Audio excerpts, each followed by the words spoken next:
What's up, guys? It's Ryantium here, and today we are back in Skyrim.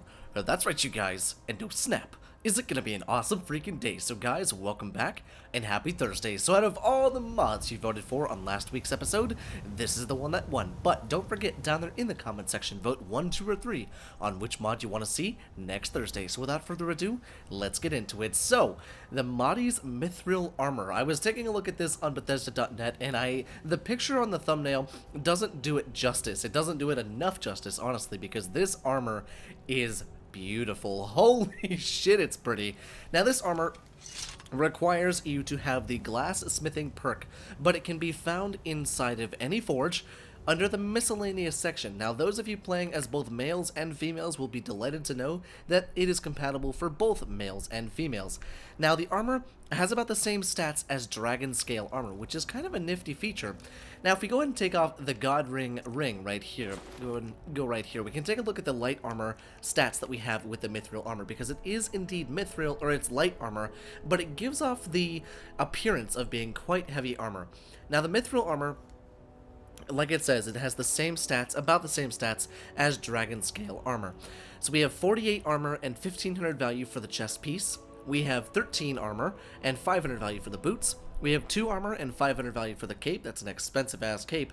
13 armor and 500 value, and then 22 armor and 500 value for the helmet. Now, you'll notice it doesn't actually show you the armor like it normally does. It shows like a piece of paper, which is a very unique way that I've never seen anybody do an armor mod with, which is really cool. If my voice would stop cracking. But we can go ahead and show it to you right here inside of the Skyforge over here in Whiterun.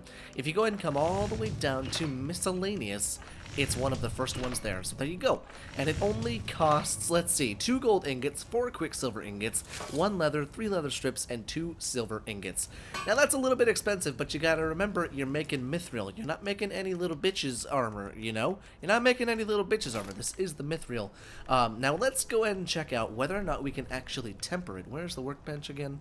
I can't remember. Does he even have a workbench up here? Frickin' Yorlin Greymane making the best damn steel, and it doesn't even have a frickin' workbench. Okay, so we'll come down here to to the other one, and we'll do that. But the armor itself is by far one of the prettiest ones that I've seen. You know, I've seen quite a few nice looking armors on, you know, Bethesda.net and stuff like that, but this one kind of takes the cake, you know? It's just one of those things where, you know, I'm a Lord of the Rings fan, so it's kind of cool being able to see that in Skyrim. But let's see, workbench is right here. So let's go ahead and check this out. So we've got Mithril Armor. You can indeed temper the armor with quicksilver ingots as well as leather. So enough dilly-dallying, let's actually take a look at this armor in the sunlight, shall we?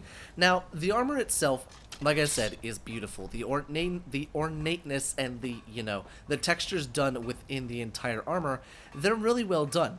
Very high resolution textures all throughout the entire armor. The only thing I have a problem with is the cape. The cape is by far the thing that is taking it away from me, just because it doesn't look like it matches the armor. So for that sake, we're going to go ahead and take off the cape. Not my favorite addition, but hey, that's okay, to each their own. If you like it, you can use it. Now, I'm currently a high elf right now, because I figured it would be, you know, appropriate to have that on. But kind of cool.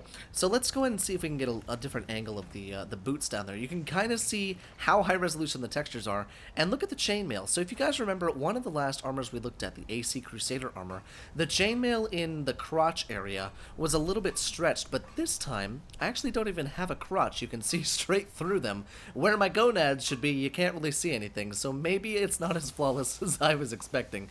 But for those of you wondering, the blade that I have in my hand, I thought it looked best. It is the Dunmurry Leaf Sword.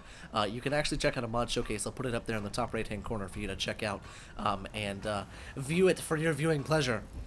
Now, the shoulder pads, you know, the epaulets and the pauldrons, they look really, really cool. But if you notice, the armor, it's really mainly just a lot of steel plate that's been retextured.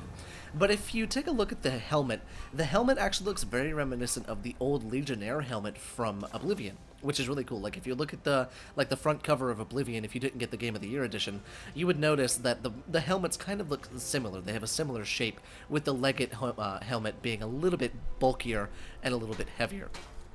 Now, overall, I love this armor. Now, whether or not you wear it into battle, that's completely up to you. But, like I said, you can indeed temper it. It is for male and female, and you can even forge it to have one for an armor mannequin and for yourself. So a little bit of a shorter mod showcase for today, guys, but I very much hope you enjoyed it. But with that being said, don't forget, down there in the comment section, vote 1, 2, or 3 on which mod you want to see next Thursday.